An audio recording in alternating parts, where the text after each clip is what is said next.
Hello everybody, this is Steve Mangelson, team leader with Keller Williams Realty, and we are on video number 1 of our business planning section, and we're working off the strategic planning document, or the 1-3-5, technically 1-3-5-3-1 as you see in the upper left hand corner here, but we'll just focus on the 1-3-5 today.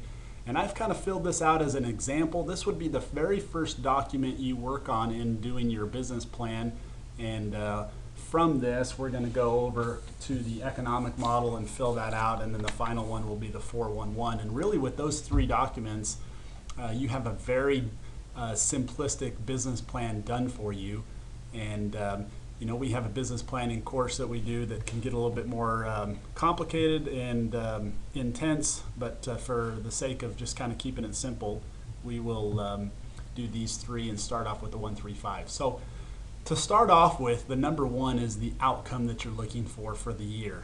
And let me back up 30 seconds and just say, prior to this, I would really encourage you to get crystal clear on what we call your big why, or what it is that's driving you to accomplish this thing. For example, the outcome goal that I have here is $150,000. So at the end of the year, if you've netted $150,000 in your business, or in other words, met your goal, what would that have done, or what will that do for you and your family? Does that mean going on more vacations? Does that mean buying the car that you've always wanted? Or what does that mean for you, and what is it that's going to jazz you? And I think you've got to get clear on that big why before you start this process. After you're clear on that, then we go to the outcome, and for the example here, I've put that the outcome is $150,000 net. I would really encourage you to put that goal or that outcome as a net income goal. And then I did put a slash and put that represents 34 transactions. If you only put the transactions, I think you're missing the boat, because you could do 100 transactions and you know they're all lots and at $5,000 a piece, and that's probably not going to get you to where you want to be. So I'd encourage you to put a net goal, and then if you want, you can put a transaction goal, just kind of make that clear. So for my example, I'm doing $150,000 net. Now, the next step here is to identify your 3 strategies, which are on the left-hand side here. These are lead generation strategies, or those things that you will do and implement in your business so that you reach that goal. And I really encourage you to focus on only 3.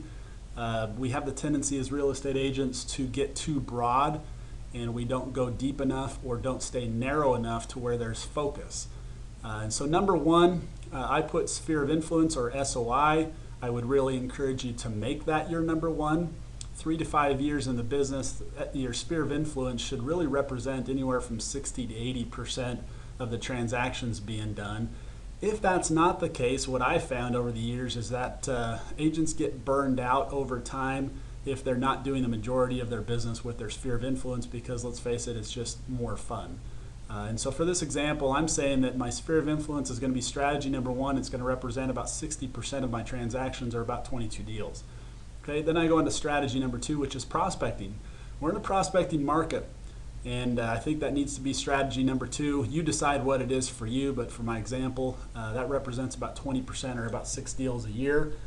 And then open houses would be my number 3 strategy, is going to represent about 20%, or about 6 deals there too. So those are my 3 focuses. That's where my business is going to come from. I feel confident, I feel excited. Now we go on to the 5, which is the 5 tactics. Now we do 5 tactics for each strategy. And these are specific things that we're going to do habitually on a regular basis to ensure that we get the business in that particular strategy. So tactic number 1, in reference to my sphere of influence, is I'm going to create and implement an 8x8, which is 8 touches over 8 weeks, and a 33 touch, which is 33 touches in a 12-month period of time. Now, if you're with Keller Williams and you have E-Edge, note that these are already built for you. So that's a pretty cool thing. If you're not, then we need to build those. And these could be a combination of emails, postcards, phone calls, whatever. Again, those are already built for you in E-Edge. Number 2 tactic would be, I'm going to make 5 contacts a day to people in my SOI.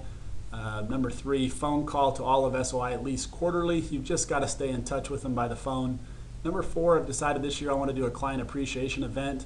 I had a buddy that rented out a movie theater this last year and had incredible success with that. So I'm going to do something like that. I haven't decided what it is yet, but I'm going to do something along those lines. Number 5, I'm going to add to my SOI weekly.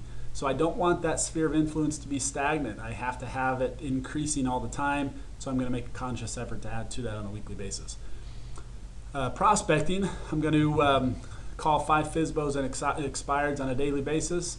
I'm going to create an expired and FSBO touch plan, and I'm going to do 10 just listed and just sold contacts per day.